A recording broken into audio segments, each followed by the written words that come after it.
தினமும் ஸ்ரீரங்கம் ரங்கநாத சுவாமி திருக்கோவிலின் கண்ணாடி அறை சேவையை கண்டு வருகிறோம். மார்கழி 12ஆம் நாளான இன்று திருப்பாவையின் 12வது பாடலான கனைத்திலங்கற்றெருமை கன்றுக்கு இறங்கி என்ற பாசுரத்தின் சிலை வடிவ காட்சிகளைத்தான் கண்டு கொண்டிருக்கிறோம்.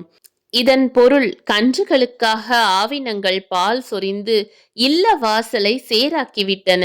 இவ்வாவினங்களுக்கு சொந்தக்காரனான ஆயனின் தங்கையே, கொட்டுகின்ற பனி தலையில் விழ உன் வீட்டு தலைவாசலில் காத்திருக்கிறோம். சீதையை கவர்ந்து சென்ற ராவணனிடம் கோபம் கொண்டு அவனை அழிக்க ராமாவதாரம் எடுத்த நாராயணனின் புகழை பாடிக்கொண்டிருக்கிறோம். ஆனால் நீ பேசாமல் இருக்கிறாய்.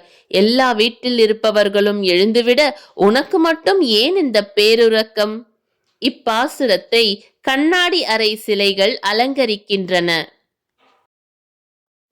உற்சவர் ராமன் குகன் நட்பு திருக்கோலத்தில் காட்சி தருகிறார்.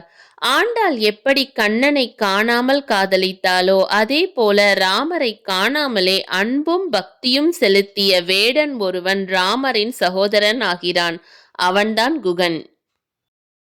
ராமர் வனவாசத்தின் போது கங்கையை கடந்து சித்திரக்கூடம் செல்ல மரக்கலங்கள் கொண்டு வந்து அதை அன்னப்பறவையில் பயணிப்பது போல அழகாக செலுத்தி ராமன் சித்திரக்கூடம் அடைய உதவிய குகன்.